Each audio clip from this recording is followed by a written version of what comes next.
시어머니가 임신한 며느리의 배를 남편이 보는 앞에서 걷어찼습니다. 남편은 오히려 고개를 끄덕이며 말했죠. 엄마, 잘했어. 쟤는 저렇게 다뤄야 돼. 저는 말없이 침실로 들어가 돈 봉투를 가져왔습니다. 그래, 이래야지. 다음번에 또 월급 안 내놓으면 그땐 죽을 줄 알아. 시어머니는 봉투를 향해 손을 뻗었습니다. 하지만 봉투 안을 들여다본 시어머니는 공포에 질려 비명을 지르며 정신을 잃고 말았습니다. 시작하기 전에 좋아요와 구독을 눌러주시면 감사하겠습니다. 그럼 편안하게 들어주세요. 김 여사는 남의 집 창가에 서서 자신의 아들 민준이 저 여자 서연을 끌어안는 모습을 지켜봤습니다. 깡마르고 볼품없는 데다 늘 죄 지은 사람 같은 표정을 하고 다니는 애. 어디 중소기업에서 쥐꼬리만 한 월급 받는 계약직 사무원이라고 했지. 부모님은 대전에 사는데 연락도 거의 안 하고 지낸다더군. 한마디로 근본 없는 애였다. 그런데 이제 그 근본 없는 애가 김 여사가 20년간 허리띠 졸라매서 마련한 이 아파트에 살게 될 것이다. 민주는 지난 4월 결혼하겠다고 통보했다. 반년 전 무슨 회식 자리에서 만났다고 했다. 김 여사는 처음부터 직감했다. 저 여자는 우리와 급이 맞지 않는다는 것을. 남편 없이 혼자서 가족을 책임지는 게 어떤 건지, 악착같이 아들 하나만 보고 모든 걸 희생하는 게 무슨 의미인지 모르는 애였다. 엄마, 제대로 알지도 못하면서 왜 그래요?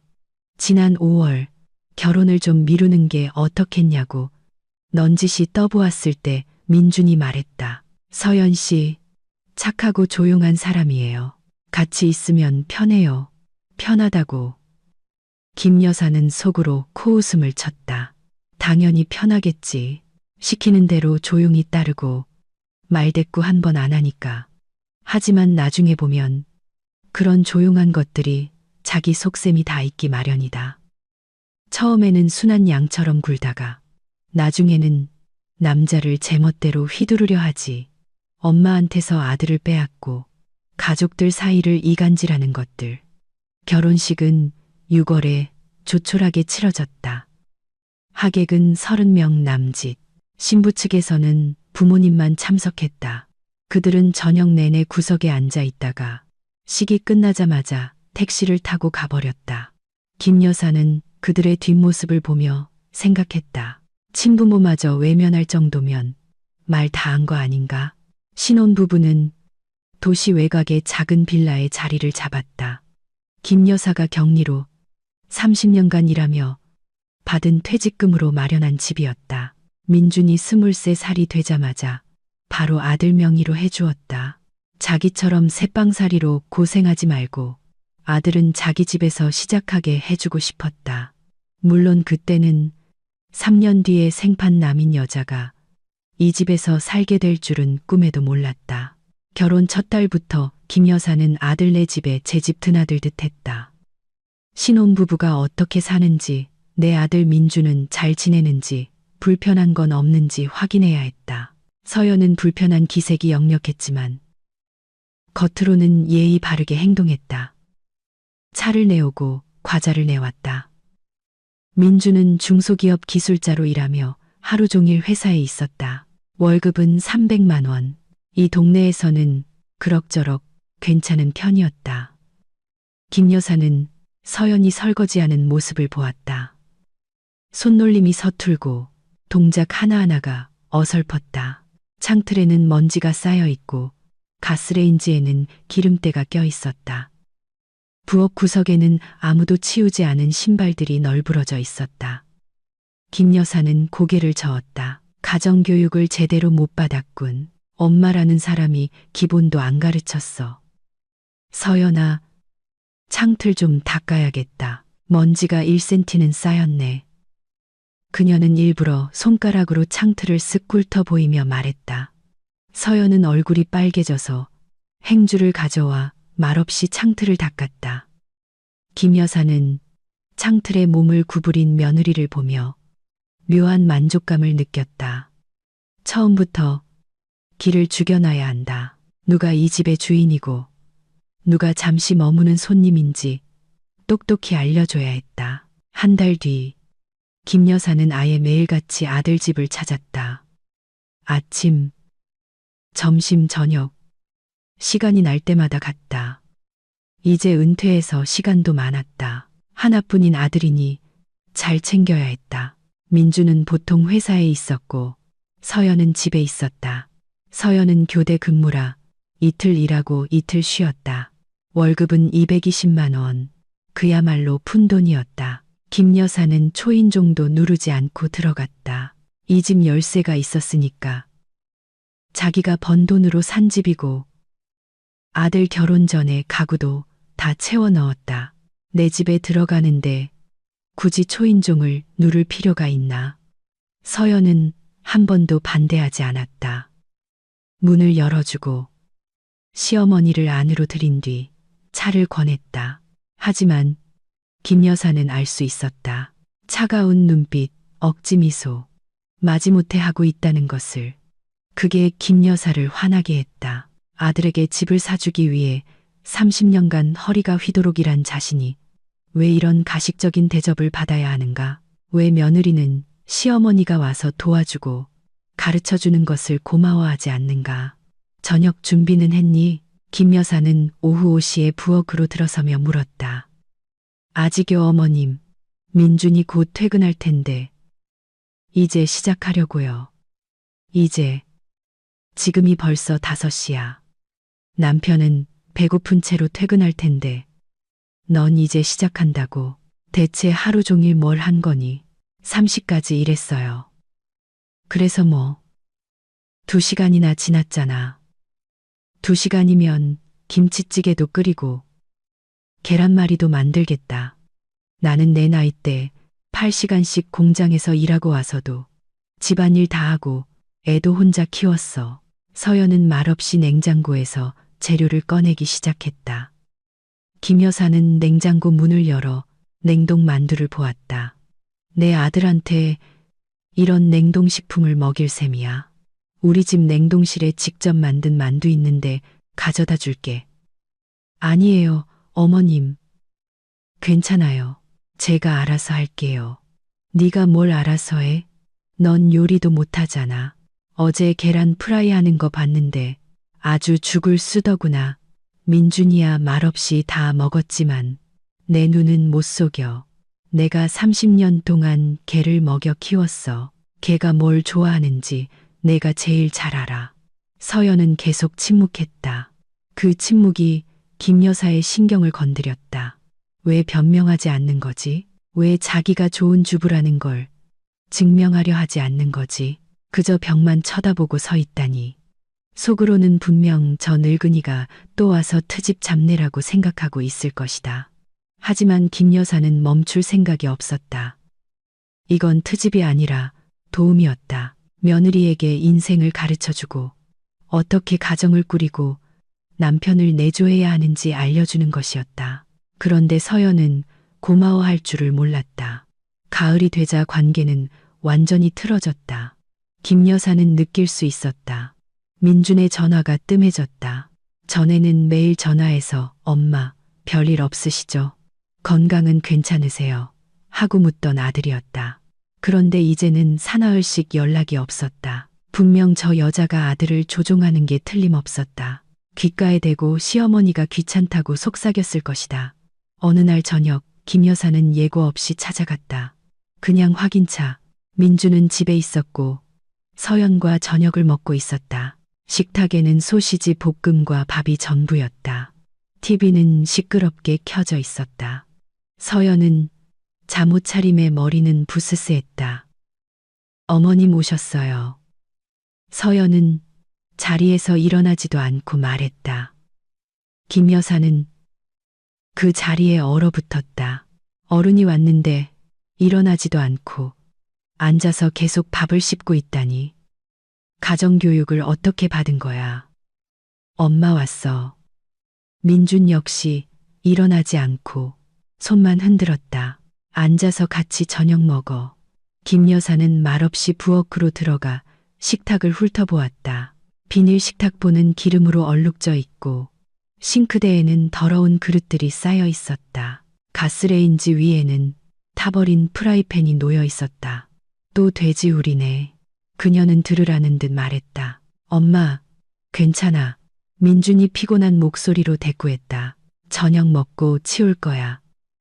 저녁 먹고? 왜 먹기 전에 안 치우는데? 먹고 바로 치우면 어디 덧나. 내가 널 그렇게 가르치지 않았는데. 민준아, 엄마, 그만 좀 해. 뭘 그만해. 내 집에서 내가 말 한마디도 못해. 이거 내 집이야. 내가 30년 동안 허리 부러져라 일해서 산 집이라고. 그런데 난 지금 내 작은 원룸에 혼자 처박혀 있고 너희는 여기서. 서연이 일어나 식탁 위 그릇들을 치우기 시작했다. 김 여사는 그녀의 손이 떨리는 것을 보았다. 그래, 속이 부글부글 끓겠지. 신경질 나겠지. 잘 됐다. 신경질 좀 나봐야지. 자기가 이 집 주인이 아니라는 걸 깨닫게 해줘야지. 엄마, 식사는 하셨어? 민준이 화제를 돌리며 물었다. 먹었어. 내가 알아서 차려 먹었지. 누가 나한테 밥 차려줄 사람이나 있나. 노골적인 암시였다. 김 여사는 서연이 반응하기를, 뭐라고 한마디 하기를 기다렸다. 하지만 그녀는 창밖을 보며 말없이 설거지만 할 뿐이었다. 그때 김 여사는 다른 방법을 쓰기로 결심했다. 돈은 언제나 통하는 법이었다. 어떤 며느리라도 누가 위인지 깨닫게 할 수 있는 가장 확실한 방법. 김 여사는 조심스럽게 시작했다. 처음에는 약값으로 5만 원을 달라고 했다. 민주는 무슨 약인지 묻지도 않고 바로 주었다. 일주일 뒤에는 식료품비로 10만 원을 달라고 했다. 연금이 적어서 다음 달까지 버티기 힘들다고 했다. 민주는 또 돈을 주었다. 서연은 옆에 앉아 침묵했지만 김 여사는 보았다. 굳게 담은 입술, 찌푸린 미간. 민준이 엄마를 돕는 게 마음에 안 드는 것이다. 욕심쟁이, 자기 이불만 챙기고 남편 돈은 전부 자기가 가지려는 속셈이다. 한 달 뒤 김 여사는 공과금으로 30만 원을 요구했다. 민주는 잠시 망설이며 서연을 쳐다보았다. 그녀는 식탁만 내려다보며 말이 없었다. 엄마, 우리도 지금 돈이 좀 빠듯해. 화장실 수리하려고 돈 모으고 있단 말이야. 수리, 화장실. 김 여사는 코웃음을 쳤다. 그럼 내 엄마는 더운 물도 못 쓰고 살란 말이니. 관리비가 엄청나게 나왔어. 낼 돈이 없다고. 너희는 여기서 수리할 궁리나 하고 나는 추위에 떨면서 살고 있는데. 민주는 한숨을 쉬며 지갑을 꺼냈다. 30만 원을 세어 건넸다. 김 여사는 돈을 받아 가방에 넣었다. 그녀가 나갈 때 곁눈질로 서연이 자신을 무거운 눈빛으로 쳐다보는 것을 보았다. 그래, 그렇게 쳐다봐라. 어디 한번 실컷 쳐다봐. 가을이 되자 김 여사는 깨달았다. 돈이 부족했다. 연금만으로는 살 수가 없었다. 한 달에 60만 원 남짓. 이건 장난이었다. 공과금으로 절반이 나가고 남은 30만 원으로 식비, 약값, 옷값을 해결해야 했다. 어떻게 이걸로 산단 말인가? 그녀가 이런 삶을 원했던 건 아니었다. 남편이 죽은 뒤 그녀는 일하고 또 일하며 혼자 아들을 키웠다. 그런데 이제 와서 그녀가 돈 없이 지내고 민준과 저 서연이라는 애가 그녀의 아파트에서 수리할 돈이나 모으고 있는 게 과연 공평한가? 아니, 불공평했다. 김 여사는 더 자주 돈을 요구하기 시작했다. 10월에는 치과 치료비로 50만 원. 민준은 마지못해 주었다. 그때 서연이 뭐라고 말하려 했다. 민준 씨, 어쩌면. 하지만 민준이 그녀의 말을 잘랐다. 서연아, 시작도 하지 마. 엄마 혼자 힘들게 사시잖아. 11월에는 보일러 교체비로 70만 원. 민주는 또 돈을 주었다. 서연은 부엌에 앉아 침묵했지만 두 손은 주먹을 꽉 쥐고 있었다. 김 여사는 그것을 보고 속으로 쾌재를 불렀다. 그래, 거의 다 왔어. 곧 폭발할 거야. 폭발하면 민준에게 보여줄 수 있다. 내 아내가 얼마나 악독한 여자인지, 시어머니를 존중하지 않고 돈을 아까워하며 아들을 친어머니에게서 떼어놓으려 한다고. 12월 초, 김 여사는 서연이 무언가 숨기고 있다는 것을 직감했다. 그녀는 아들 집에 더 자주, 때로는 하루에 2번씩 찾아갔다. 서연은 차갑게 그녀를 맞았지만 여전히 침묵했다. 하지만 김 여사는 이상한 점들을 발견하기 시작했다. 서연에게 새 옷이 생겼다. 화려하진 않았지만 딱 봐도 싼 물건은 아니었다. 가을 재킷은 분명 10만 원은 넘어 보였고 가죽 부츠는 적어도 30만 원은 되어 보였다. 어디서 돈이 났을까? 민주는 어머니의 질문에 서연이 세일할 때 샀다고 대답했다. 하지만 김 여사는 믿지 않았다. 그렇게 파격적인 세일은 없다는 것을 그녀는 잘 알았다. 그렇다면 서연에게 돈이 있다는 뜻이다.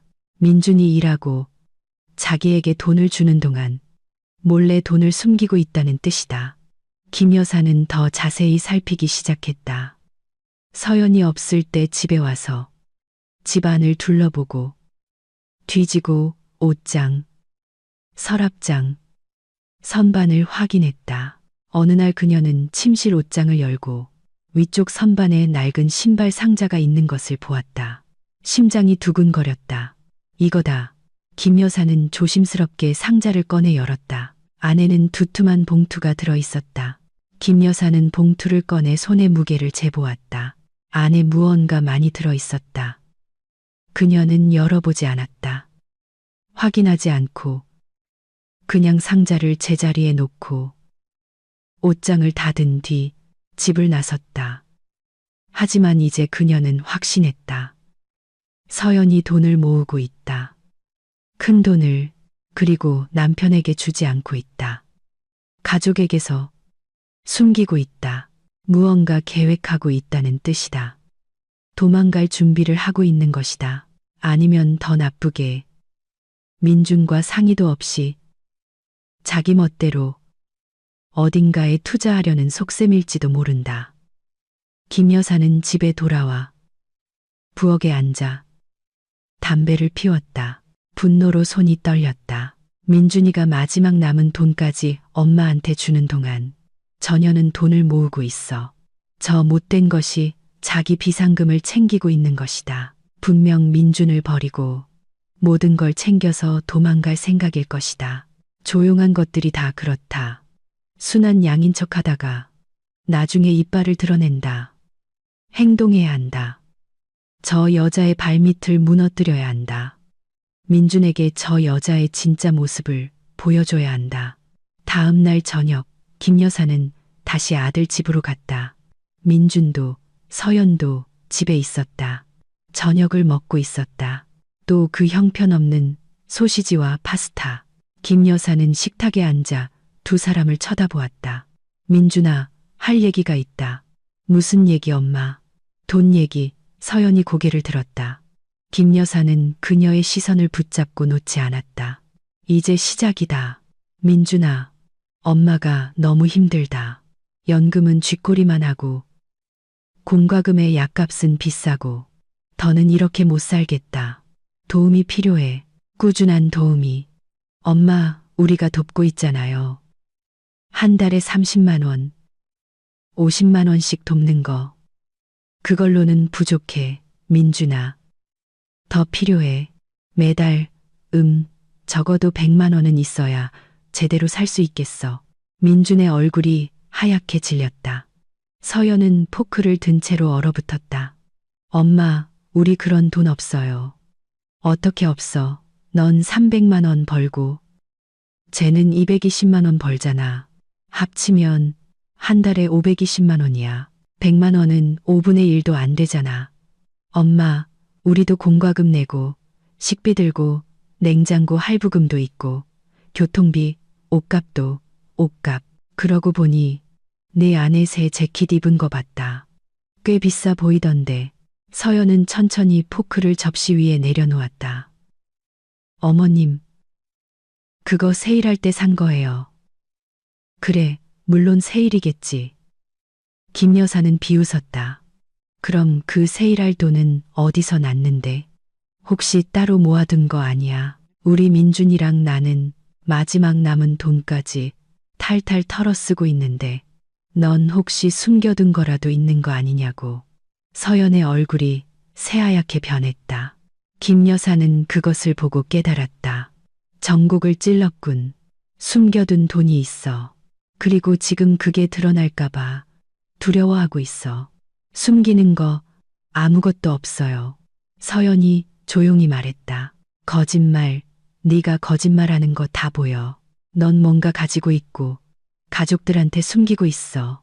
어머님, 그건 어머님이 상관하실 일이 아니에요.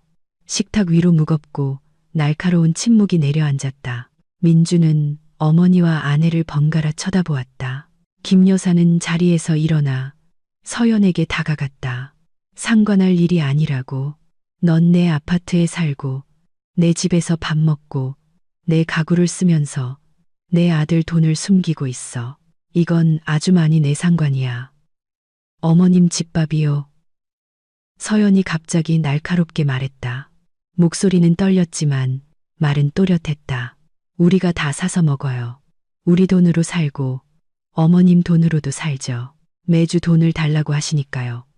김 여사는 속에서 무언가 끊어지는 것을 느꼈다. 이 못된 것이 감히 자신에게 대꾸했다. 민준 앞에서 감히 진실을 말했다. 닥쳐. 김 여사는 소리쳤다. 너한테 물어본 거 아니야, 민준아. 쟤한테 닥치라고 해. 민준은 침묵했다. 김 여사는 그를 돌아보았다. 민준아, 쟤가 나한테 어떻게 말하는지 들었어? 네 아내가 네 엄마한테 막말하는 걸 그냥 둘 거야? 민준은 눈을 내리깔았다. 엄마, 그만 좀 해요. 우리 싸우지 말자고요. 싸우지 말자고. 누가 시작했는데. 나는 좋게 얘기하러 왔는데. 쟤가 나한테 막말하잖아. 서연이 식탁에서 일어섰다. 어머님, 저는 막말하는 게 아니라 그냥 사실을 말하는 거예요. 어머님은 매일 여기에 오시고 계속 돈을 요구하시고 제가 어떻게 청소하는지, 뭘 요리하는지, 뭘 입는지 다 확인하시잖아요. 저 지쳤어요. 우리 둘 다 지쳤다고요. 김 여사는 아들을 보았다. 민준아, 너도 네 엄마 때문에 지쳤니? 민준은 말이 없었다. 민준아, 내가 묻고 있잖아. 엄마. 그가 마침내 고개를 들었다. 엄마, 근데 정말 조금만 덜 오시면 안 될까요? 저희도 신혼인데 우리만의 공간이 필요해요. 김 여사는 발밑에 땅이 꺼지는 것을 느꼈다. 민준이, 그녀의 민준이가 하나뿐인 아들이, 그녀가 평생을 바쳐 살아온 이유가 저 여자의 편을 들었다. 알겠다. 그녀는 차갑게 말했다. 그래, 공간이 필요하시다. 장가 가더니 이제 엄마는 필요 없다. 이거지. 엄마, 그런 뜻이 아니었어요. 그런 뜻이었어. 바로 그런 뜻이었지. 김 여사는 가방을 움켜쥐었다. 알았다. 나 혼자 어떻게든 살아볼게. 늘 그랬던 것처럼. 하지만 이것만은 기억해. 민준아, 이 아파트는 내 거야. 내가 받은 거고 내가 모든 권리를 가지고 있어. 그리고 누가 널 키웠고 누가 너한테 모든 걸 줬는지 잊었다면 내가 다시 기억나게 해줄게. 그녀는 돌아서서 문을 쾅 닫고 나갔다. 집으로 가는 내내 김 여사는 분노로 몸을 떨었다. 어떻게 감히 전현 편을 들 수가 있어. 평생을 아들에게 바쳤다. 남편 없이 키웠고 모든 돈을 아들에게 썼고 대학 등록금을 내주고 옷을 사주고 아파트를 마련해줬는데 이제 와서 우리만의 공간이 필요해요라고. 아니, 이대로는 안 된다. 김 여사는 집에 와서 부엌에 앉아 생각하기 시작했다. 더 강하게 나가야 해. 민준이에게 저 서연이라는 애가 아무것도 아니라는 걸. 그를 이용하고 있다는 걸, 돈을 숨기고 도망갈 준비를 하고 있다는 걸 보여줘야 해. 저것들의 결혼 생활을 망가뜨려야 해. 내 아들을 되찾아야 해. 그리고 그녀는 계획을 세웠다. 다음 날, 김 여사는 다시 아들 집을 찾았다. 이른 아침, 민준이 이미 출근한 뒤였다. 서연이 문을 열고 시어머니를 보자 얼굴이 하얗게 질렸다. 어머님, 민준 씨 집에 없어요. 알아, 너한테 온 거야. 서연은 말없이 그녀를 들여보냈다. 김 여사는 부엌으로 들어가 앉았다. 우리 어른답게 얘기 좀 하자. 서연은 문가에 서서 팔짱을 끼고 있었다. 무슨 얘기요? 돈 얘기. 네가 숨겨둔 그 돈 말이야. 서연의 표정은 변하지 않았지만 팔꿈치를 너무 세게 잡아서 손가락이 하얗게 변했다. 저는 숨기는 돈 없어요. 거짓말. 내가 옷장 속 상자를 봤어. 거기에 봉투가 있는 것도 알아. 내가 돈을 모으고 있다는 거. 많은 돈을 모으고 있다는 것도 안다고. 서연은 침묵했다. 얼마나 모았어? 300만 원, 500만 원? 침묵. 얼마인지는 중요하지 않아. 중요한 건 내가 민준이 몰래 그걸 숨기고 있다는 거지. 민준이가 마지막 남은 돈까지 자기 엄마인 나한테 주는 동안 넌 도망갈 자금을 모으고 있었던 거야. 도망갈 자금이 아니에요. 서연이 조용히 말했다. 학원비예요. 회계학원에 다니고 싶어서요. 돈 더 잘 버는 직장을 구하고 싶어서요. 김 여사는 비웃었다. 학원비. 잘도 둘러대네. 민준이는 알아. 아니요. 왜? 알았다면 어머님께서 어떻게든 그 돈을 뺏어갈 이유를 찾으셨을 테니까요. 바로 그거였다. 진실. 마침내 이 못된 것이 진짜 속내를 드러냈다. 그녀는 민준도 그의 어머니도 믿지 않는다. 오직 자기 자신만 생각한다. 그렇다면 이렇게 하자. 김 여사는 일어섰다. 그 돈 오늘 당장 내놔. 안 그러면 내가 민준이한테 네가 몰래 돈 모으고 있다고 다 말할 거야. 널 버리고 도망갈 준비를 하고 있다고 말할 거고. 걘 날 믿을 거야. 늘 그랬으니까. 그러면 넌 아무것도 없이 남게 되겠지. 남편도 돈도 머리 둘 곳도 없이. 서연은 그녀를 오랫동안 쳐다보더니 천천히 고개를 저었다. 아니요, 안 드릴 거예요. 내놔. 안 돼요. 김 여사는 앞으로 한 걸음 다가섰다. 내 말 못 들었어. 이년아, 내놓으라고 했다. 서연은 물러서지 않았다. 나가주세요, 어머님. 바로 그때 김 여사는 깨달았다. 이 여자애에게 교훈을 줘야 한다. 누구를 상대하고 있는지 보여줘야 한다.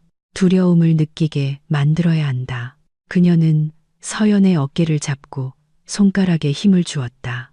네가 감히 내 집에서 날 쫓아내. 여기가 어디라고. 내가 이 집 주인이고 넌 아무것도 아니야. 서연이 벗어나려 했지만 김 여사는 꽉 잡고 있었다. 이거 놓으세요. 돈이 어디 있는지 말하기 전까지는 안 놔. 놓으시라고요. 서연이 갑자기 몸을 비틀었다. 김 여사는 균형을 잃었다. 서연은 벽 쪽으로 비틀거리며 물러나 한 손으로 배를 감쌌다. 얼굴이 고통으로 일그러졌다. 김 여사는 멈칫했다. 너 왜 그래? 서연은 말없이 거친 숨을 몰아쉬었다. 뭐냐고 묻잖아. 아무것도 아니에요. 김 여사는 자세히 보았다. 서연은 배를 감싸고 서 있었고 얼굴은 창백했다. 그때 그녀의 머릿속에 섬광이 스쳤다. 너 임신했니? 서연이 고개를 들었다. 눈에는 두려움이 가득했다. 아니, 거짓말하지 마. 내가 보니까 임신했어. 몇 주인데? 서연은 말이 없었다. 몇 주냐고 묻잖아. 8주요. 김 여사는 속이 뒤집히는 것을 느꼈다. 임신했다고. 인연이 임신했어. 그리고 민준이는 보아하니 모르는 것 같았다. 알았다면 벌써 말했을 것이다. 기뻐하며 동네방네 떠들고 다녔을 것이다. 민준이는 알아? 아니요. 왜? 말하려고 했는데 어머님께서 돈을 너무 자주 요구하셔서 좀 기다리려고 했어요. 김 여사는 비웃었다. 알겠다. 그럼 넌 돈뿐만 아니라 애까지 숨기고 있었던 거네. 대단한 며느리 납셨다. 정말 말할 거예요. 단지 지금이 아닐 뿐이에요. 말하겠지. 당연히 말하겠지. 그동안 가족 돈이나 빼돌리고 도망갈 계획이나 세우면서 말이야. 도망갈 계획 같은 거 안 세워요. 세우고 있어. 그리고 난 그걸 못 봐. 내가 민준이한테 다 말할 거야. 돈 얘기. 네가 임신 사실을 숨긴 거. 네가 걔를 믿지 않는다는 것까지 전부 다. 그럼 걔가 널 쫓아낼 거야. 자기 손으로 직접. 서연은 천천히 몸을 바로 세웠다. 눈에는 더 이상 두려움이 없었다. 오직 피로감뿐이었다. 마음대로 하세요. 어머님. 전 상관없어요. 그 평온함, 그 체념이 갑자기 김 여사를 더욱 화나게 만들었다. 두려워하지 않아. 이 못된 것이 두려워하지 않아. 민준이가 자기를 지켜줄 거라고 생각하는 거지. 임신했으니까 자기는 이제 건드릴 수 없다고 생각하는 거야. 길바닥에 나앉게 되면 어떻게 노래를 부를지 한번 보자고. 김 여사는 쏘아붙이고 문을 쾅 닫고 나갔다. 남은 하루 종일 그녀는 계획을 다듬었다. 지금 당장 행동해야 해. 민준이가 자기 아내의 진짜 얼굴을 보게 만들어야 해. 그녀가 막말하고 스캔들을 일으키도록 유도해야 해. 민준에게 서연이 그를 존중하지 않는다는 것을 보여줘야 해. 그의 어머니를 존중하지 않고 돈을 숨기고 임신 사실까지 숨긴다는 것을. 그리고 저녁 김 여사는 다시 그들의 집으로 갔다. 일부러 민준이 퇴근한 시간에 맞춰 갔다. 노크도 없이 쳐들어가 저녁을 먹고 있던 부엌으로 들어갔다. 당장 돈이 필요해. 그녀는 문턱에서 말했다. 오늘 당장 100만 원. 민준이 피곤한 눈을 들었다. 엄마, 우리 돈 없어요. 어떻게 없어? 둘 다 일하는데 돈이 왜 없어? 방금 공과금이랑 냉장고, 할부금 냈단 말이에요. 김 여사는 서연에게로 돌아섰다. 넌 왜 말이 없어? 아니면 내 돈은 전부 옷 사는데 다 쓰니? 서연은 그녀를 똑바로 쳐다보았다. 저는 아무것도 안 써요. 제 월급은 식비랑 생활비로 다 나가요. 그럼 이리 내놔.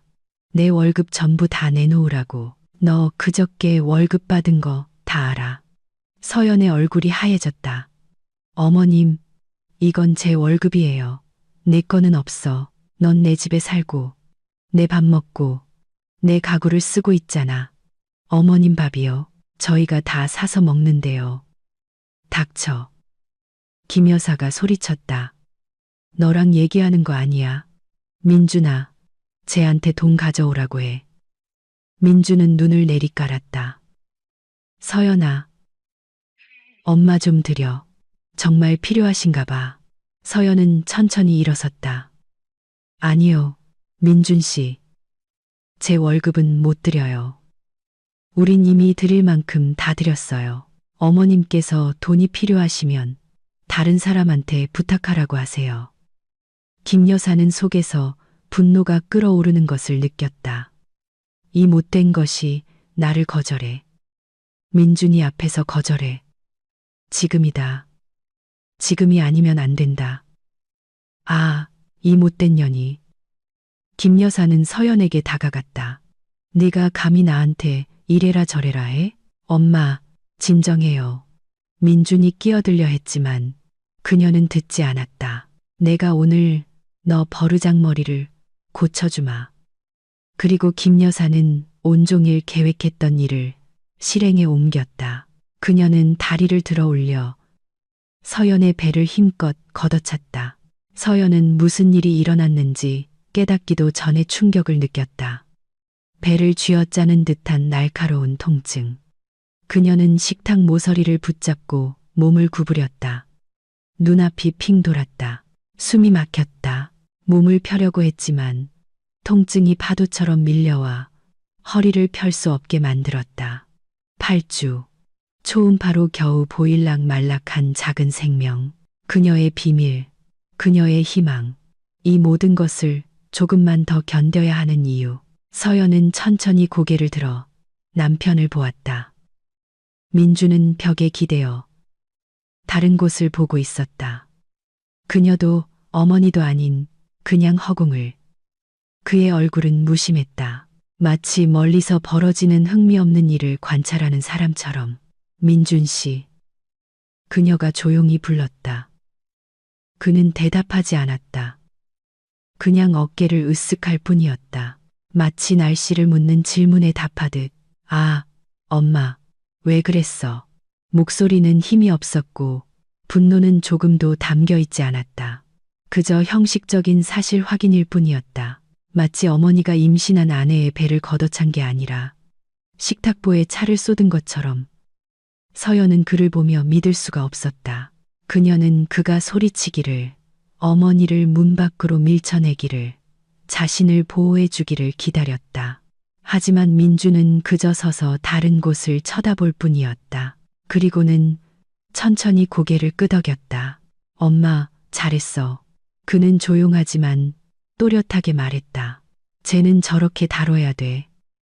부엌에는 무거운 담요 같은 침묵이 내려앉았다. 김 여사는 거친 숨을 몰아쉬며 서 있었다. 주먹은 꽉 쥐어져 있었다. 얼굴에는 승리감이 가득했다. 서연은 고통의 이를 악물고 몸을 바로 세웠다. 마음속에서 무언가 끊어졌다. 육체적인 것이 아니었다. 지난 3년간 그녀를 이곳에 붙잡아 두었던 무언가가. 그녀는 민준을 다시 한번 쳐다보았다. 그는 그녀의 시선을 피했다.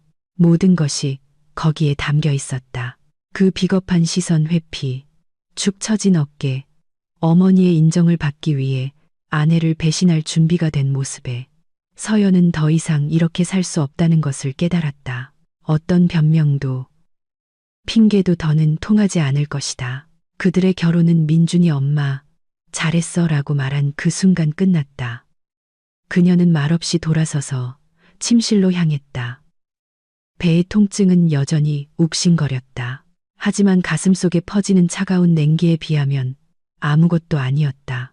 그래, 이래야지. 김 여사가 등 뒤에서 소리쳤다. 목소리는 승리감에 차 있었다. 내 월급이나 가져와. 어서. 서연은 침실 문을 닫고 등에 기댄 채 눈을 감았다. 깊은 숨을 들이쉬고 내쉬었다. 또 한 번 통증이 점차 가라앉았다. 무슨 일이 있었는지 상기시키는 욱신거림만 남았다. 그녀는 눈을 뜨고 옷장을 보았다. 위쪽 선반, 신발 상자가 놓여 있는 곳, 500만 원, 1년 반 동안 아껴 모은 돈, 그녀의 탈출구, 그녀의 자유, 다른 삶으로 가는 티켓. 서연은 옷장으로 다가가 문을 열고 까치발을 들어 상자로 손을 뻗었다. 상자를 꺼내 침대 위에 놓고 뚜껑을 열었다. 봉투가 안에 있었다. 두툼하고 무거웠다. 그녀는 그것을 손에 들고 무게를 재보았다. 500만 원, 학원에 대한 꿈, 새로운 직업, 독립. 민준과 그의 어머니에게 의존하지 않는 삶. 두들겨 맞은 개처럼 도망치는 게 아니라 당당하게 떠나는 삶에 대한 꿈. 하지만 이제 모든 것이 변했다. 서연은 봉투를 상자에 다시 넣고 뚜껑을 닫고 상자를 선반에 올려놓았다. 침대에 앉아 배 위에 손을 얹었다. 8주. 어쩌면 그 충격 이후에, 아니 그 생각은 하고 싶지 않았다. 지금은 아니었다. 지금은 행동해야 했다. 서연은 일어나 창가로 다가갔다. 창밖은 어두워지고 있었다. 12월. 춥고 혹독한 달. 그녀는 도시의 불빛을 보며 생각했다. 빠르고 명확하게, 감정 없이. 시어머니는 월급을 기다린다. 민주는 어머니 편에 섰다. 그녀는 혼자 그들 둘을 상대해야 한다. 만약 지금 돈을 주면 그들은 더 요구할 것이다. 그녀를 완전히 거덜낼 때까지, 상자 속에 500만 원까지 모두 빼앗길 때까지. 아니, 그렇게는 안 된다. 서연은 오래전 여름의 한 대화를 떠올렸다. 그때 그들은 부엌에 셋이 앉아 있었다. 그녀, 민준, 그리고 그의 어머니, 김 여사는 어린 시절 이야기를 하고 있었다. 캠프에서 쥐를 보고 얼마나 무서웠는지, 의자 위에 올라가 비명을 지르고 교관은 웃었다는 이야기. 그리고 나중에 20살쯤 되었을 때 기숙사에 쥐가 들끓어서 쥐를 박멸할 때까지 기다리지도 않고 그냥 짐을 싸서 친구 집으로 가버렸다는 이야기. 나는 그 짐승들이 죽도록 무서워. 그녀는 그때 몸서리를 치며 말했다. 공황 발작이 올 지경이야. 쥐를 보면 속이 다 뒤집혀. 민주는 그때 웃었다. 서연은 침묵했지만 기억했다. 시어머니가 쥐라는 단어를 말할 때 얼굴이 어떻게 경련했는지 기억했다. 눈에 서렸던 그 동물적인 공포를 기억했다. 서연은 창가에서 돌아서서 닫힌 침실 문을 보았다. 그 너머에서 목소리가 들렸다. 김 여사가 민준에게 무언가 말하고 있었다. 요구하듯 집요하게. 민준은 단답형으로 대답했다. 계획은 순식간에 명확하고 잔인하며 정의롭게 세워졌다. 서연은 조용히 침실을 나와 남편과 시어머니가 앉아있는 부엌을 지나쳤다. 그들은 그녀에게 신경 쓰지 않았다. 그녀는 재킷을 입고 현관으로 나가 지하실로 내려갔다. 창고 열쇠는 공동으로 사용했다. 지하실은 춥고 눅눅한 냄새가 났다. 서연은 휴대폰 손전등을 켜고 구석을 비췄다. 낡은 찬장 옆 구석에 쥐덫이 놓여 있었다. 가을 초에 관리사무소에서 설치한 것이었다. 지하실에 쥐가 들끓었기 때문이다. 서연은 가까이 다가갔다. 첫 번째 쥐덫은 비어 있었다. 두 번째도 마찬가지. 세 번째, 크고 회색인 쥐가 죽은 채로 옆으로 누워 있었다. 발은 뻗어 있고 눈은 감겨 있었다. 서연은 쭈그리고 앉아 그것을 보았다. 마음속에는 연민도 혐오감도 없었다. 오직 차가운 결심뿐이었다. 그녀는 주머니에서 비닐봉지를 꺼냈다. 아침에 장을 봐온 바로 그 봉지였다. 조심스럽게 쥐덫을 들어 뒤집었다. 쥐가 봉지 안으로 떨어졌다. 서연은 봉지를 묶고 일어나 지하실을 나와 아파트로 올라갔다. 부엌에는 여전히 민준과 김 여사가 앉아 있었다. 대화는 밤어 있었다. 그들은 TV를 보고 있었다. 서연은 조용히 지나쳤다. 침실로 들어가 문을 닫고 선반에서 상자를 꺼내 열었다. 돈 봉투를 꺼내 침대 위에 놓고 비닐봉지를 풀었다. 쥐를 꼬리로 잡고 꺼냈다. 차갑고 뻣뻣했다. 죽은 지 3시간은 좋게 넘었을 것이다. 서연은 봉투를 열어 돈을 침대 위에 쏟았다. 500만 원이 부채처럼 이불 위에 흩어졌다. 그녀는 몇 초간 그것들을 보며 작별 인사를 했다. 그리고는 조심스럽게 지폐를 접어 매트리스 밑에 숨겼다. 쥐를 집어 봉투에 넣고 봉투를 닫았다. 준비는 끝났다. 서연은 화장실에서 손을 씻고 거울 속 자신을 보았다. 얼굴은 창백하고 눈 밑에는 그늘이 졌지만 눈빛은 단호했다. 그녀는 더 이상 시어머니의 트집을 말없이 견디던 겁먹은 여자가 아니었다. 싸우기 싫어서 마지막 남은 돈까지 내주던 순종적인 아내가 아니었다. 남편이 엄마 잘했어 라고 말했을 때 그녀 안에서 무언가 변했고 무언가 부서졌다. 서연은 손을 닦고 화장실에서 나와 봉투를 들었다. 깊은 숨을 들이쉬었다. 그녀는 침실 문을 열고 부엌으로 나갔다. 김 여사는 식탁에 앉아 차를 마시고 있었다. 민주는 창가에 서서 어둠을 보고 있었다. 서연이 들어서자 둘 다 돌아보았다.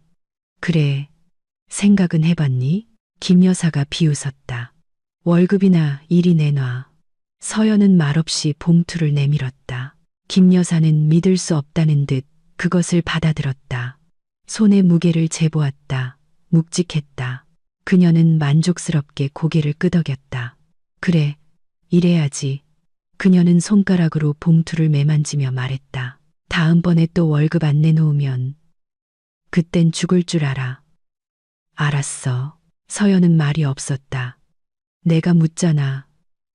알았냐고. 네, 알았어요. 서연이 담담하게 대답했다. 김 여사는 흡족하게 웃으며 봉투를 손 안에서 돌려보았다. 그리고는 천천히 그 순간을 음미하며 봉투를 열기 시작했다. 손가락이 봉투 가장자리를 찍고 안으로 들어갔다. 서연은 눈을 떼지 않고 지켜보았다. 민준도 창가에서 돌아와 보고 있었다. 어머니가 돈을 꺼내고 안도의 한숨을 내쉬며 자신의 무기력한 삶으로 돌아갈 수 있기를 기다리고 있었다. 김 여사는 봉투에 손을 넣어 무언가를 만졌다. 차갑고 지폐처럼 바삭거리지 않았다. 무언가 빽빽하고 털이 있는 것. 그녀는 손을 꺼냈다. 손바닥 위에는 쥐가 있었다. 회색의 죽은 이빨을 드러낸 쥐. 김 여사는 자신의 손바닥을 보았다. 1초, 2초. 뇌가 눈앞의 광경을 이해하기를 거부했다. 그리고 마침내 깨달았다. 쥐. 그녀는 손에 쥐를 들고 있다. 죽은 차가운 쥐를. 목구멍에서 비명도 아닌 소리가 터져 나왔다. 비명과 쉰소리의 중간쯤 되는 높고 날카로운 동물적인 소리. 손이 경련하며 봉투가 바닥에 떨어졌다. 쥐도 함께. 김 여사는 비틀거리며 물러나다 식탁에 등을 부딪혔다. 눈은 흰자위가 다 보일 정도로 커졌다. 아!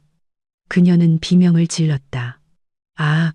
손이 떨렸다. 그녀는 방금 쥐가 놓여있던 손바닥을 보며 옷에 미친 듯이 문질렀다. 아플 정도로 그 감촉을 지우려는 듯이. 엄마. 민준이 그녀에게 달려갔다. 엄마, 왜 그래요? 김 여사는 듣지 못했다. 그녀는 바닥에 떨어진 쥐를 보며 비명을 질렀다. 멈추지 않고 한 가지 톤으로. 얼굴은 창백해졌다가 회색으로 변했다. 두 손을 가슴에 대고 숨이 가빠졌다. 엄마. 민준이 그녀의 어깨를 잡았다. 엄마, 숨 쉬어요. 침착하게. 하지만 김 여사는 이미 침착하게 숨을 쉴 수 없었다. 그녀는 헐떡이며 가슴을 붙잡았고 눈은 뒤집혔다. 다리에 힘이 풀리며 주저앉기 시작했다. 민준이 겨우 그녀를 붙잡았다. 서연아, 119 불러. 그가 소리쳤다. 빨리. 서연은 문가에 서서 보고 있었다. 시어머니가 바닥에 쓰러지는 모습. 창백하고 겁에 질린 민준이 그녀를 붙잡으려 애쓰는 모습. 김 여사가 입으로 공기를 움켜쥐고 눈에는 공포가 가득한 모습을. 서연아, 119 부르라고 했잖아. 서연은 천천히 휴대폰을 꺼내 번호를 누르고 기계적인 목소리로 주소를 말한 뒤 전화를 끊었다. 오고 있대. 그녀가 말했다. 나 좀 도와줘. 민주는 어머니를 옆으로 눕히려고 애썼다. 입은 좀 잡아줘. 서연은 그 자리에서 움직이지 않았다. 내가 도와달라고 했잖아. 싫어. 서연이 차분하게 대답했다. 민준이 그녀를 올려다보았다. 눈에는 이해할 수 없다는 표정이 담겨 있었다. 뭐라고? 싫다고? 그는 그녀를 쳐다보았고 그녀는 그의 머릿속에서 그림이 천천히 맞춰지는 것을 보았다. 봉투 속의 쥐, 아내의 평온함, 돕기를 거부하는 모습. 너구나. 그가 내뱉었다. 내가 일부러 그런 거지. 서연은 고개를 끄덕였다. 너 엄마를 죽이려고 했어. 아니, 교훈을 주려고 했어. 교훈. 심장마비가 왔잖아. 고혈압성 위기겠지.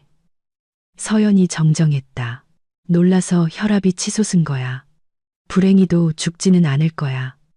민주는 마치 처음 보는 사람처럼 아내를 쳐다보았다. 너 미쳤어. 그럴지도. 아니면 그냥 참는데 지쳤을지도 몰라. 내 엄마는 3년 동안 나를 괴롭혔고 넌 3년 동안 침묵했어. 오늘 그녀는 내 배를 걷어찼어. 나 임신했어. 민준아. 8주야. 내 엄마는 그걸 알면서도 내 배를 걷어찼고 넌 엄마 잘했어. 라고 했지. 넌 그걸 승인했어. 민준의 얼굴이 하얗게 질렸다. 네가 임신했다고? 응. 그리고 내 엄마는 우리 아이를 거의 죽일 뻔했고 넌 나한테 그렇게 해야 한다고 했지. 민주는 물밖에 물고기처럼 입을 뻐끔거렸다. 김 여사는 그의 팔에 안겨 거칠고 쉰 숨을 몰아쉬고 있었다. 서연은 일어섰다. 나 갈게. 나 갈 거야. 민준아. 구급차가 오면 내 엄마가 발작을 일으켰다고 말해. 그 이상은 아무 말도 하지 말고 나를 찾으려고도 하지 마. 서연아, 안 돼. 다 끝났어. 그녀는 돌아서서 침실로 향했다. 민주는 그녀의 뒷모습을 보았지만 막으려 하지 않았다. 김 여사는 신음하며 무언가 말하려 했지만 말이 되지 않았다. 침실에서 서연은 매트리스 밑에서 돈을 꺼냈다. 500만 원. 조심스럽게 가방에 넣고 서류를 챙겼다. 신분증, 혼인관계증명서, 의료기록, 가장 필요한 것만 챙겼다. 이틀치 옷, 화장품, 휴대폰 충전기, 불필요한 것은 없었다. 그녀가 가방 지퍼를 잠글 때 초인종이 울렸다. 구급대원이었다. 서연은 침실을 나와 부엌을 지나쳤다. 민준이 문을 열어 구급대원을 들였다. 50대쯤 되어 보이는 피곤하고 흐릿한 눈빛의 남자였다. 그는 김 여사 옆에 쭈그려 앉아 혈압과 맥박을 확인하기 시작했다. 고혈압성 위기네요. 그가 말했다. 뇌졸중이 아닌 게 다행입니다. 병원으로 이송해야겠습니다. 서연은 현관에 서 있었다. 가방을 손에 든 채 민준이 돌아보며 그녀를 보았다. 너 정말 가는 거야? 응. 어디로? 네가 알바 아니야. 서연아, 잠깐만. 아니. 그녀는 문을 열고 계단으로 나갔다. 민주는 따라오지 않았다. 들것에 실리는 어머니 곁에 남아 있었다. 서연은 아래로 내려가 밖으로 나갔다. 차가운 12월 공기가 얼굴을 때렸다. 그녀는 깊이 숨을 들이마셨다. 폐가 맑고 차가운 공기로 가득 차는 것을 느꼈다. 휴대폰을 꺼내 택시를 불렀다. 차를 기다리는 동안 민준에게 문자를 보냈다. 나 갈게. 전화하지도 찾지도 마. 필요한 건 다 가져갔어. 아파트는 내 거야. 엄마랑 잘 살아. 한 달 뒤에 이혼 소송 걸게. 전송. 번호 차단. 택시는 5분 뒤에 도착했다. 야구 모자를 쓴 젊은 기사. 조용한 음악이 흘러나왔다. 그는 서연의 가방을 곁눈질했지만 아무것도 묻지 않았다. 어디로 가시나요? 서연은 시내 중심가에 있는 호텔 주소를 댔다. 택시를 기다리는 몇 분 동안 인터넷에서 찾은 가장 저렴한 곳이었다. 기사는 고개를 끄덕이고 출발했다. 서연은 창밖으로 스쳐 지나가는 불빛들을 보았다. 도시는 제 삶을 살고 있었다. 사람들은 어딘가로 바삐 움직였다. 상점들은 쇼윈도를 환하게 밝혔다. 어딘가에서는 음악이 흘러나오고 어딘가에서는 아이들이 웃고 있었다.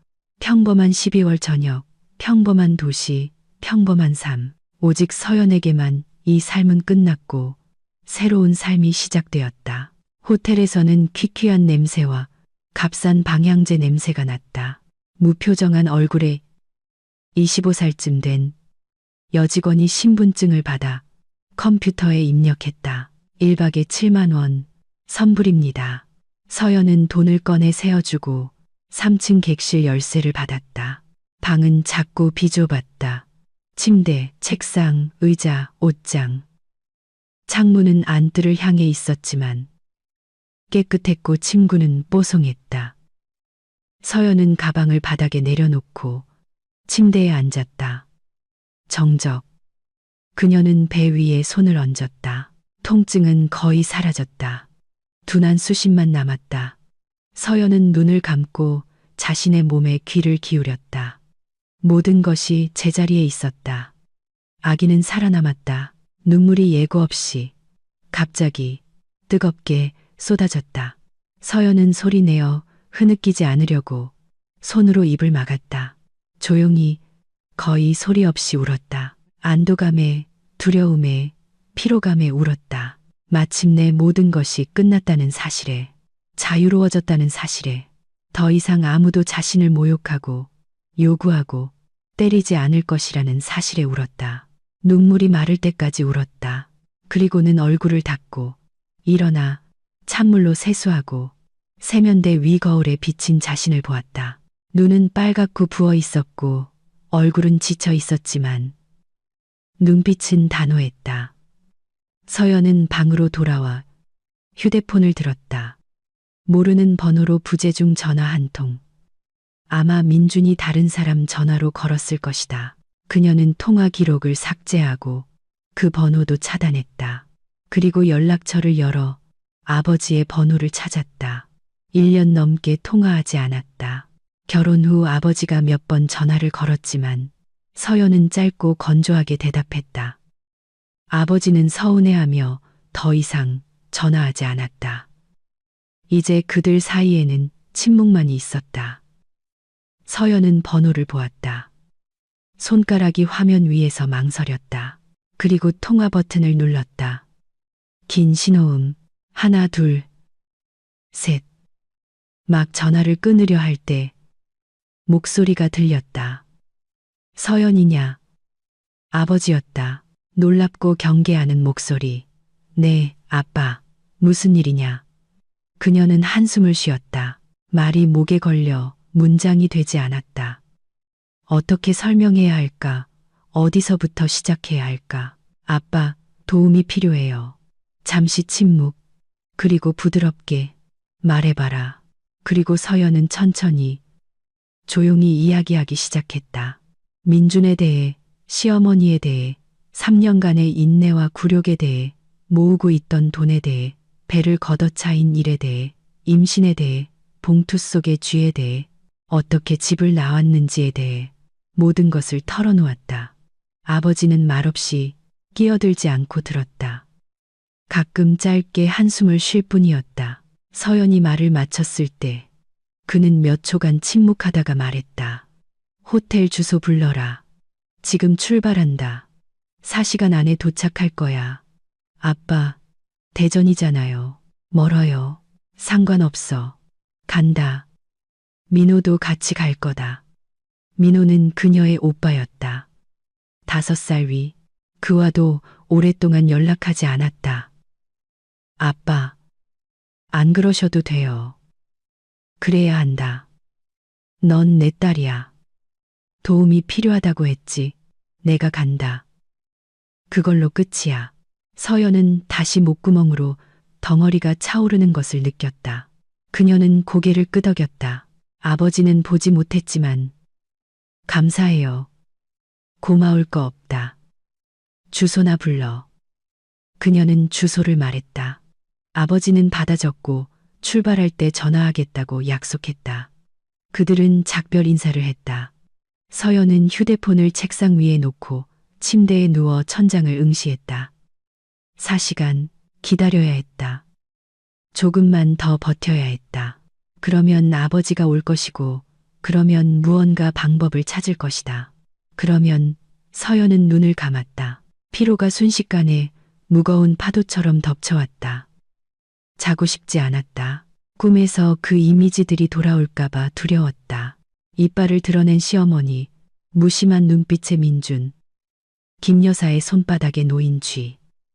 하지만 피로는 두려움보다 강했다. 서연은 거의 즉시 잠에 빠져들었다. 문을 두드리는 소리에 잠이 깼다. 거칠고 다급한 소리. 그녀는 벌떡 일어나 앉았다. 심장이 빠르게 뛰었다.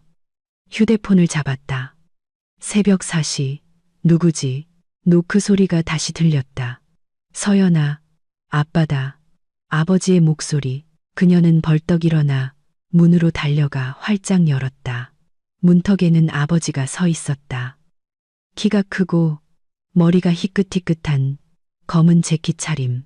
옆에는 민호 오빠가 똑같이 키가 크고 어깨가 넓은 굳은 얼굴로 서 있었다. 아빠. 아버지는 그녀를 말없이 꽉 안아주었다. 서연은 그의 가슴에 얼굴을 묻고 마지막 남은 긴장이 사라지는 것을 느꼈다. 아버지는 어릴 때처럼 그녀의 머리를 쓰다듬었다. 괜찮다. 이제 다 괜찮아. 민호가 방 안으로 들어와 둘러보고는 얼굴을 찌푸렸다. 이런 데서 잤어? 우리 집으로 가자. 오빠, 난 못 가. 갈 수 있어. 아빠가 가자고 하셔. 내가 가자고 한다. 우리 집에 방 많아. 서연은 아버지를 보았고 그는 고개를 끄덕였다. 짐 챙겨. 가자. 아파트는요? 아버지는 비웃었다. 거기 가는 길에 들를 거야. 내 짐 다 챙기고 그네 남편이라는 놈이랑 그 엄마라는 여자가 다시는 얼씬도 못하게 할 거다. 아빠, 거기 민준 씨 있을 텐데. 그래서 뭐? 민호가 그녀를 돌아보았다. 얼굴이 굳어 있었다. 그 자식이 무서워? 아니. 그럼 가자. 서연은 오빠를 보았다. 아버지를 보았다. 그들은 어깨를 나란히 하고 서 있었고 그녀는 문득 깨달았다. 그녀는 혼자가 아니었다. 그동안 혼자라고 생각했다. 부모님이 자신을 외면했고 오빠가 자신을 잊었다고 생각했다. 하지만 그들은 한밤중에 아무것도 묻지 않고 그저 와서 말했다. 우리가 널 데리러 왔어. 알았어요. 서연이 조용히 말했다. 가요. 그들은 아버지의 낡았지만 튼튼한 차에 셋이 타고 달렸다. 서연은 뒷자리에 앉아 밤의 도시를 창밖으로 보았다. 아버지는 말없이 집중해서 운전했다. 민호는 그 옆에 앉아 가끔 백미러로 동생을 쳐다보았다. 정말 거기로 가고 싶으냐? 아버지가 익숙한 거리로 접어들며 물었다. 네. 제 물건이랑 서류가 필요해요. 그리고 그 사람들한테 제가 돌아가지 않을 거라는 걸 확실히 보여주고 싶어요. 알았다. 아버지가 짧게 고개를 끄덕였다. 그들은 아파트 입구에 주차했다. 서연이 먼저 내렸다. 아버지와 민호가 뒤를 따랐다. 3층으로 올라갔다. 아파트 문 앞에서 서연은 멈춰서서 열쇠를 꺼냈다. 손이 살짝 떨렸다. 내가 같이 들어갈게. 민호가 조용히 말했다. 서연은 고개를 끄덕이고 열쇠를 자물쇠에 꽂아 돌렸다. 문이 열렸다. 아파트에는 불이 켜져 있었다. 부엌에는 민준이 앉아 있었다. 앞에는 마시다만 찻잔이 놓여 있었다. 그들이 들어서자 그는 고개를 들었다. 얼굴은 수척했고 눈은 충혈되어 있었다. 서연아, 짐 가지러 왔어. 그녀는 차갑게 말했다. 방해하지 마. 민준이 일어섰다. 잠깐만, 우리 얘기 좀 해. 할 얘기 없어. 서연아, 제발. 민호가 앞으로 나서며 동생을 가로막았다. 방해하지 말라고 했지. 민준은 민호를 보았다. 그는 민준보다 머리 하나는 더 컸고 어깨는 2배는 넓었다. 전직 복서 출신으로 쇼핑몰 보안팀에서 일했다. 민준은 침을 삼키며 한 걸음 물러섰다. 누구세요? 내 오빠야. 서연이 대답하고 그를 지나쳐 침실로 들어갔다. 아버지는 복도에 남아 팔짱을 낀 채 말없이 민준을 쳐다보았다. 무겁고 평가하는 듯한 시선. 민준은 눈을 피했다. 침실에서 서연은 빠르게 짐을 쌌다. 옷, 신발, 화장품, 액세서리, 많지는 않았다. 모두 그녀의 것이었다. 민호가 복도에서 큰 여행 가방을 가져왔다. 자, 여기에 담아. 서연은 고개를 끄덕이고 짐을 싸기 시작했다. 손은 기계적으로 움직였고 생각은 다른 곳에 있었다. 어제까지만 해도 이곳이 그녀의 아파트, 그녀의 집이었다는 생각을 했다. 이제는 불난 집에서 도망치듯 빠져나와야 하는 낯선 곳이 되었다. 서연아, 복도에서 민준의 목소리가 들렸다. 우리 얘기 좀 하자. 그녀는 대답하지 않고 계속 짐을 쌌다. 서연아, 내가 너랑 얘기하고 있잖아. 민호가 침실에서 나왔다. 닥치라고 했지. 마지막 경고야. 여긴 내 집이고 내 아내야. 나한테는 권리가 있어. 너한테는 아무 권리도 없어.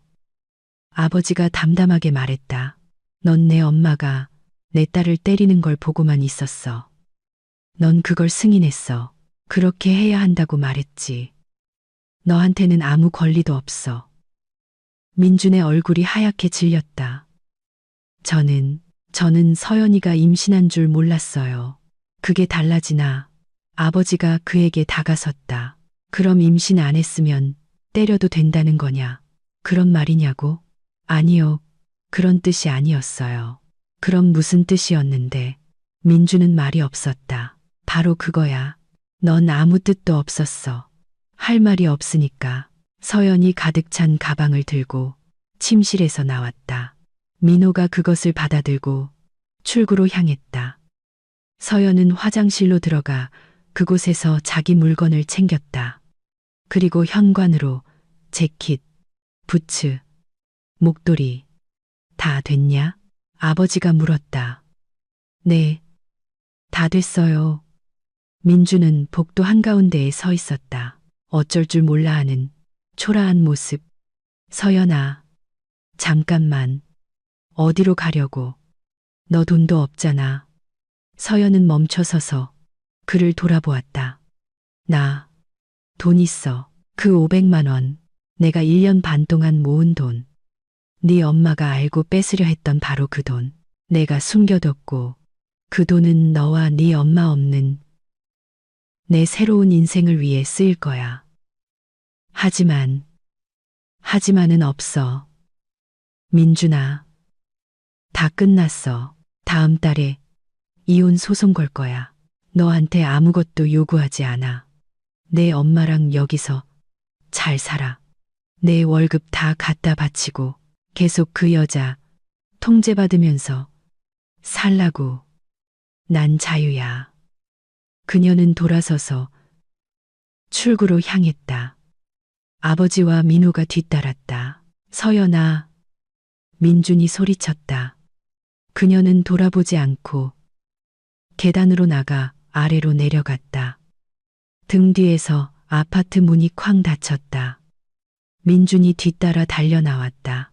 서연아, 기다려. 그녀는 1층에서 멈춰서서 돌아보았다. 민준은 계단에 서서 난간을 붙잡고 있었다. 또 뭐? 나 널 사랑해. 서연은 그를 오랫동안 쳐다보더니 천천히 고개를 저었다. 아니, 민준아. 넌 날 사랑하지 않아. 넌 내 엄마를 사랑해. 넌 항상 엄마만 사랑했어. 나는 그냥 편리한 부속품이었지. 요리하고 청소하고 말대꾸 안 하는 사람. 하지만 난 더 이상 편리하게 살기 싫어. 나는 사람으로 살고 싶어. 너와 내 엄마 옆에서는 그게 불가능해. 서연아, 잘 있어, 민준아. 그녀는 아파트 입구를 나섰다. 아버지와 민호는 이미 차에 앉아 있었다. 서연은 뒷자리에 앉아 문을 쾅 닫았다. 아버지가 시동을 걸고 출발했다. 서연은 돌아보았다. 민주는 입구에 서 있었다. 작고 구부정한 모습으로 차의 뒷모습을 보고 있었다. 그리고는 돌아서서 자신의 아파트로, 자신의 어머니에게로 돌아갔다. 이제 어디로 갈까? 아버지가 물었다. 집으로요. 괜찮다면요. 당연히 괜찮지. 넌 우리 딸이고 우리 동생이야. 언제나 우리 집이 내 집이야. 서연은 눈을 감고 좌석에 기댔다. 피로가 무거운 파도처럼 밀려왔다. 하지만 이건 다른 피로였다. 3년간 쌓여온 삶의 의지와 힘을 앗아가던 그런 피로가 아니었다. 이건 싸움 뒤에 승리 뒤에 피로였다. 그들은 새벽녘에 대전에 도착했다. 아버지는 도시 외곽의 작은 단독주택에 살았다. 침실 2개, 부엌, 거실. 민호는 따로 살았지만 걸어서 5분 거리로 아주 가까웠다. 여기가 내 방이다. 아버지가 문을 열었다. 지금은 잡동사니가 좀 있지만 내일 치우자. 고마워요, 아빠. 아버지는 그녀를 안고 정수리에 입을 맞췄다. 자거라. 쉬고 나중에 얘기하자. 서연은 옷도 벗지 않은 채 침대에 누웠다. 순식간에 잠이 들었다. 점심때쯤 잠이 깼다. 창문으로 햇살이 비쳤다. 창밖에서는 새들이 지저귀었다. 서연은 천장을 보며 누워 집의 소리를 들었다. 아래층에서 누군가 움직였다. 아마 아버지일 것이다. 커피와 계란 프라이 냄새. 평범한 아침. 고함도, 불평도, 두려움도 없는 평온한 아침. 서연은 일어나 아래층으로 내려갔다. 아버지는 부엌에 앉아 신문을 읽고 있었다. 딸을 보자 신문을 옆으로 치웠다. 잘 잤냐? 네, 앉아라. 아침 식사는 가스레인지 위에 있다. 서연이 앉아 아버지는 그녀 앞에 계란 프라이와 토스트가 담긴 접시를 놓아주었다. 큰 머그잔에 담긴 커피. 그녀는 포크를 들고 말없이 먹기 시작했다. 아버지는 묻지 않았다. 그냥 옆에 앉아 있었다. 그녀가 다 먹자 그는 커피를 더 따라 그녀 앞으로 밀어주었다. 이제 어쩔 셈이냐. 서연은 아버지를 보았다. 이혼하고 회계학원 다니고 직장 구하고 아이 낳고 살 거예요. 혼자? 네, 혼자요. 아버지는 고개를 끄덕였다.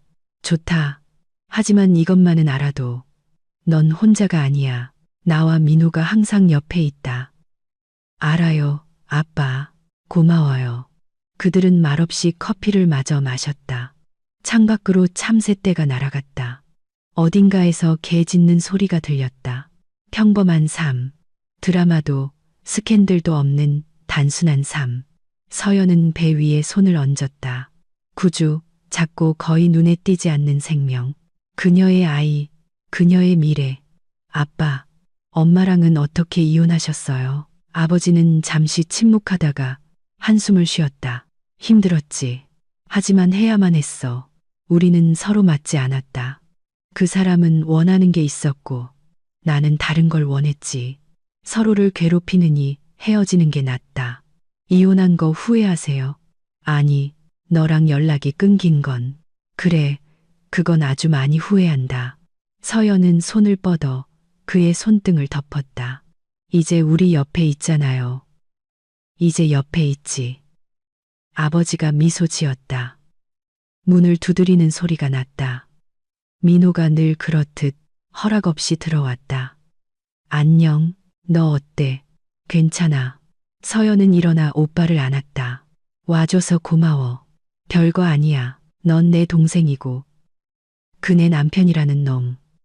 민호는 얼굴을 찌푸렸다. 찌질이. 엄마가 아내 때리는 걸 보고만 있다니. 오빠, 그만해. 뭘 그만해. 사실을 말하는데.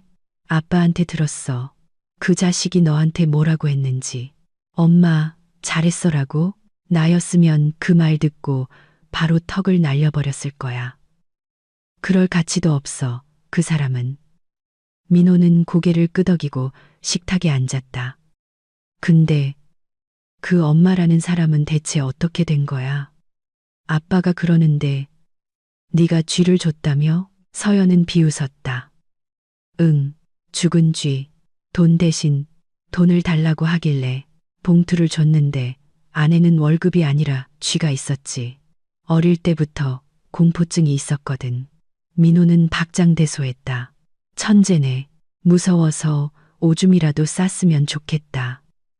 고혈압성 위기가 왔대. 구급차 불렀다고 하더라. 그걸로 싸게 먹혔네. 나였으면 진짜. 민호. 아버지가 엄하게 말했다. 그만해라. 민호는 입을 다물었지만 얼굴에는 만족스러운 미소가 남아 있었다. 그들은 저녁까지 식탁에 앉아 이런저런 이야기를 나누었다. 아버지는 가구 공장에서 기술자로 일하는 이야기를 했다. 민호는 쇼핑몰과 동료 보안 요원들 이야기를 했다.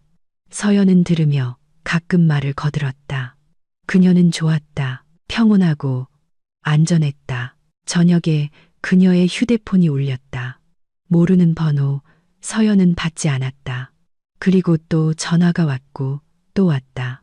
그녀는 모든 번호를 차례로 차단했다. 그놈이야? 민호가 물었다.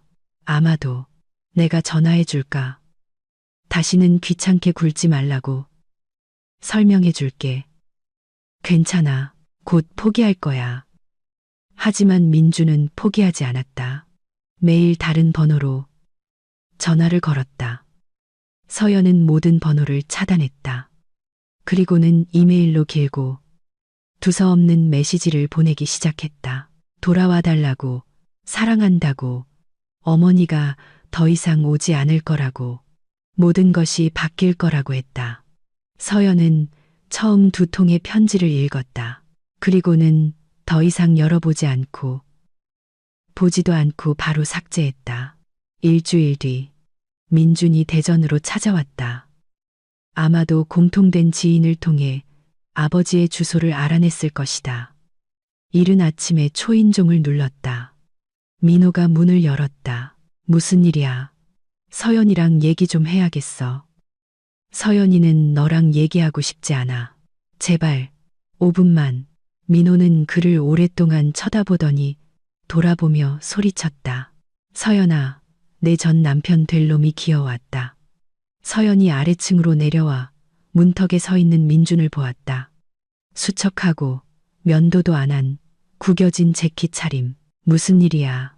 얘기 좀 하자. 할 얘기 없어. 서연아, 제발 5분만, 딱 5분만. 그녀는 한숨을 쉬었다. 좋아, 5분. 여기서, 문 앞에서. 민주는 고개를 끄덕였다. 민호는 옆으로 비켜섰지만 만약을 대비해 복도에 남아 있었다. 네가 돌아왔으면 좋겠어. 민준이 시작했다. 아니, 서연아, 나 변했어. 정말이야. 내가 틀렸다는 걸 깨달았어. 엄마, 이제 우리 집에 안 오실 거야. 내가 그렇게 말했어. 그래서 어머니 반응이 어땠는데? 민주는 잠시 침묵했다. 안 좋았지. 하지만 내가 고집부렸어. 우리 가족 방해하면 엄마랑 연 끊을 거라고 말했어. 그리고 내가 그 말을 믿을 거라고 생각해? 정말이야, 민준아. 서연이 피곤하게 말했다. 넌 평생 내 엄마한테 싫은 소리 한마디 못했어. 평생 엄마를 최우선으로 뒀지. 넌 3년 동안 내가 괴롭힘 당하는 걸 방치했어. 내가 임신한 걸 알면서도 엄마가 내 배를 때리는 걸 보고만 있었어. 그리고 넌 그걸 승인했지. 엄마, 잘했어라고 말했잖아. 그런데 이제 와서 일주일 만에 네가 변했다고 믿으라고? 나 정말 변했어. 아니 민준아, 넌 변하지 않았어. 넌 그냥 가사도우미를 잃은 거야. 너희 모자가 하는 짓을 말없이 참아주던 편리한 아내를 이제 네가 불편해진 거지. 요리해주고 청소해주고 빨래해줄 사람이 없으니까. 그래서 온 거잖아. 그렇지 않아. 그럼 말해봐. 네 엄마 지금 어디 계셔? 민주는 머뭇거렸다. 그분은 집에, 자기 아파트예요. 아니면 우리 집? 침묵. 민준아, 내가 묻잖아. 내 엄마 어디 계시냐고. 우리 집에. 그가 조용히 대답했다. 그 일 이후로 혼자 있는 걸 무서워하셔. 나한테 와서 살게 해달라고 하셨어. 서연은 비웃었다. 바로 그거야. 그분이 부탁했고 넌 늘 그랬듯이 거절하지 못했지. 아무것도 변하지 않았어, 민준아. 아무것도, 그리고 절대 변하지 않을 거야. 넌 약하니까. 넌 아니라고 말할 줄 몰라. 넌 내 가족을 지킬 줄 몰라. 넌 항상 엄마를 선택해. 난 더 이상 이 순위로 살고 싶지 않아. 서연아, 돌아가 민준아. 내 엄마랑 살아. 다음 주에 이혼 소송 걸게. 저항하지도 질질 끌지도 마. 그냥 서류에 서명하고 날 보내줘. 아이는 서연은 배 위에 손을 얹었다. 이 아이는 내 아이야. 내가 혼자 낳을 거고 혼자 키울 거야. 너한테는 아무것도 필요 없어. 양육비도 아무것도. 그냥 내 인생에서 사라져줘. 민주는 그녀를 보았다. 눈에는 절망이 가득했다. 난 널 잃고 싶지 않아. 넌 이미 날 잃었어. 엄마, 잘했어라고 말한 그 순간에 잘 가, 민준아. 그녀는 돌아서서 집 안으로 들어갔다. 민호가 민준의 코앞에서 문을 닫았다. 그는 잠시 서 있다가 돌아서서 차로 향했다. 서연은 자기 방으로 올라가 침대에 앉았다. 손이 떨렸다. 눈물이 날 줄 알았는데 나오지 않았다. 오직 차갑고 먹먹한 공허함뿐이었다. 아래층에서 발소리가 들렸다. 아버지가 방으로 들어와 옆에 앉았다. 잘했다. 알아요. 혼자 아이 키우기 힘들 거다. 전 혼자가 아니에요. 아빠랑 오빠가 있잖아요. 아버지는 그녀의 어깨를 감쌌다. 언제나. 서연은 열흘 뒤 이혼 소송을 제기했다. 민주는 저항하지 않고 말없이 모든 서류에 서명했다. 판사는 한 달 뒤 심리를 지정했다. 간단한 형식이었다. 자녀 없고 공동 재산 없는 결혼. 양측 모두 이혼에 동의. 서연은 회계학원에 등록했다. 3개월 과정. 그리고 자격증. 수업은 1월에 시작되었다. 그녀는 매일 학원에 가서 스펀지처럼 탐욕스럽게 지식을 흡수했다. 좋았다. 배우는 것이, 새로운 것을 아는 것이, 뇌가 작동하고 분석하고 기억하는 것을 느끼는 것이 좋았다. 임신 기간은 순조롭게 지나갔다. 그 충격 이후에도 아무런 합병증이 없었다. 아이는 정상적으로 자랐다. 서연은 모든 검진을 받고 모든 검사를 했다. 의사는 그녀를 칭찬했다. 3월에 심리가 열렸다. 서연은 혼자 왔다. 민주는 어머니와 함께 왔다. 김 여사는 서연을 증오에 찬 눈으로 쳐다보았다. 서연은 신경 쓰지 않았다. 판사는 몇 가지 형식적인 질문을 했다. 둘 다 긍정적으로 대답했다. 이혼이 성립되었다. 서연은 법정에서 자유로운 여성이 되어 나왔다. 민준이 복도에서 그녀에게 다가가려 했다. 서연아, 기다려. 그녀는 멈춰서서 돌아보았다. 왜, 혹시 아이 때문에 도움이 필요하면. 필요 없어. 하지만 내 아이이기도 하잖아. 아니, 민준아, 내 아이야. 오직 내 아이. 넌 내 엄마가 내 배를 때리는 걸 보고만 서 있었던 그 순간 아빠라고 불릴 자격을 잃었어. 넌 선택했어. 이제 그 선택과 함께 살아. 그녀는 돌아서서 가버렸다. 그들은 다시는 만나지 않았다. 서연은 4월에 과정을 마치고 자격증을 땄다. 일자리를 찾기 시작했다. 2주 만에 찾았다. 작은 건설회사의 회계보조. 월급은 280만 원. 괜찮은 돈, 좋은 동료들. 임신한 직원을 꺼리지 않는 이해심 많은 상사. 배는 불러왔다. 5월에는 눈에 띄게 되었고 6월에는 커졌다. 서연은 마지막까지 일하다가 8월 37주차에야 출산 휴가에 들어갔다. 진통은 예고 없이 밤에 갑자기 시작되었다. 아버지가 자신의 차로 그녀를 산부인과에 데려다 주었다. 민호가 뒤따라왔다. 그들은 복도에 앉아 기다렸다. 서연은 14시간 동안 진통했다. 힘들고 길고 아팠다. 하지만 조산사가 작고 우는 덩어리를 그녀의 가슴에 올려놓았을 때 아픔은 잊혔다. 딸이에요. 조산사가 말했다. 3.2kg. 건강해요. 서연은 딸을 보며 조용히 소리 없이 울었다. 딸, 그녀의 딸. 작고 빨갛고 눈을 꼭 감고 있는. 이름은 뭐라고 지을 거예요? 조산사가 물었다. 서연은 생각에 잠겼다. 이름은 오래전에 5월에 아이의 성별을 알았을 때 이미 정해두었다. 지혜. 지혜라고 부를 거예요. 지혜. 새로운 시작. 아버지와 민호는 저녁에 그녀의 병실로 찾아왔다. 아버지는 커다란 꽃다발을 들고 있었다. 민호는 과일과 주스가 담긴 봉지를. 어떠냐? 아버지가 몸을 숙여 그녀의 이마에 입을 맞췄다. 피곤하지만 행복해요. 그들은 아기 침대에서 자고 있는 지혜를 보았다.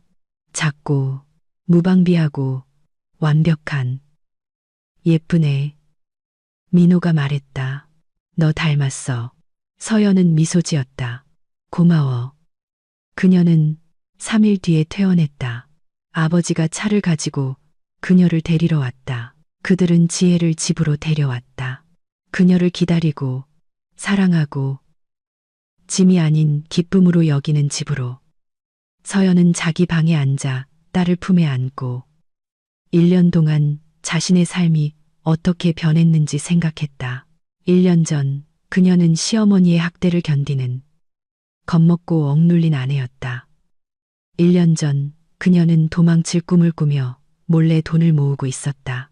1년 전 그녀는 자신의 몸 안에서 새로운 생명이 자라고 있다는 것을 몰랐다.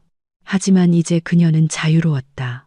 딸이 있고 직업이 있고 자신을 지지해주는 가족이 있었다. 고함과 굴욕 없는 밝고 평온한 미래가 있었다. 지혜가 꿈틀거리며 크고 검은 눈을 뜨고 엄마를 보았다. 서연은 그녀에게 미소 지었다. 안녕, 아가. 내가 네 엄마야. 그리고 약속할게. 넌 참는 게 뭔지, 두려워하는 게 뭔지, 속에서 모든 것이 비명을 지를 때, 난 널 강하고, 독립적이고, 자유로운 사람으로 키울 거야. 내가 그렇게 된 것처럼. 지혜는 눈을 깜빡이고, 하품했다. 서연은 그녀를 가슴에 꼭 안고, 눈을 감았다. 모든 것이 괜찮았다. 마침내, 모든 것이 괜찮았다. 시간은 흘렀다. 지혜는 자랐다. 서연은 딸이 18개월이 되었을 때 복직했다. 아버지와 민호가 아이를 돌보는 것을 도왔다. 어린이집에 데려다주고, 데려오고, 놀아주고, 책을 읽어주었다. 서연은 승진하여 회계팀장이 되었다. 월급은 400만 원으로 올랐다. 큰 돈이었다. 따로 아파트를 얻을 수도 있었지만 아버지가 말렸다. 왜 굳이 월세로 나가? 여기서 살아. 방도 많고 지혜도 우리랑 있는 게 좋잖아. 서연은 다투지 않았다. 그녀도 정말 좋았다. 집에는 질서와 평온, 사랑이 가득했다. 지혜는 명랑하고 개방적인 아이로 자랐다. 자주 웃고 드물게 울었다. 할아버지를 하부지, 민호 삼촌을 삼촌이라고 불렀다. 둘 다 무척 좋아했다. 가끔 서연은 민준을 생각했다. 그는 어떻게 살고 있을까? 아마도 어머니와 함께 여전히 돈을 갖다 바치고, 여전히 그녀가 명령할 때 침묵하고, 여전히 혼자일 것이다. 그가 안쓰럽지는 않았다. 그는 자신의 선택을 했다. 아내 대신 어머니를 선택했다. 이제 그 선택과 함께 살아야 했다. 그리고 서연은 자신의 삶을 살았다. 일하고 딸을 키우고 아버지와 오빠와 교류하고 가끔 대학 친구들을 만났다. 그들은 소셜미디어를 통해 다시 연락이 닿았다. 영화도 보고 연극도 보고 공원에도 갔다. 자유롭고 평온하고 행복하게 살았다. 지혜가 3살이 되었다. 서연은 생일 파티를 열어주었다. 집에서 케이크와 풍선, 선물과 함께 아버지, 민호, 그리고 아이들을 동반한 몇몇 친구들이 왔다. 지혜는 집안을 뛰어다니며 기쁨의 소리를 지르고 장난감을 가지고 놀았다. 저녁에 손님들이 돌아간 뒤 서연은 아버지와 부엌에 앉아 차를 마시며 의자에서 잠든 지혜를 보았다. 착한 아이야. 아버지가 말했다. 최고지. 그리고 너도 대단해. 잘 해냈어. 서연은 미소 지었다. 우리가 해냈죠. 함께. 아버지는 고개를 끄덕였다. 함께. 그들은 말없이 차를 마저 마셨다. 창밖은 어두워지고 있었다. 9월 저녁 정적. 서연은 작고 잠든 무방비한 딸을 보며 자신이 올바른 선택을 했다는 것을 깨달았다. 떠났고 참지 않았고 굽히지 않았다. 자신을 선택했고 존엄을 선택했고 자유를 선택했다. 그리고 그것은 그녀 인생 최고의 결정이었다. 지혜가 잠결에 꿈틀거리며 미소 지었다. 서연은 다가가 그녀를 안아들고 침대로 데려가 눕히고 이불을 덮어주고 이마에 입을 맞췄다. 잘 자, 아가. 방에서 나와 문을 살짝 닫고 부엌으로 돌아왔다. 아버지는 여전히 식탁에 앉아 있었다. 자러 갈 거냐? 네. 피곤해요. 자거라. 내일은 새로운 날이다. 서연은 고개를 끄덕이고 아버지를 안았다. 고마워요, 아빠. 모든 게 고마울 거 없다, 딸아. 아무것도. 그녀는 자기 방으로 올라가 침대에 눕고 눈을 감았다. 몇 분 뒤 잠이 들었다. 꿈에는 지혜가 나왔다. 어른이 된 아름답고 강한 서연이 키우고 싶었던 바로 그 모습. 독립적이고 자유롭고 행복한, 두려움 없이, 굴욕 없이, 참을 필요 없이 그냥 행복한. 그리고 그것이 필요한 전부였다.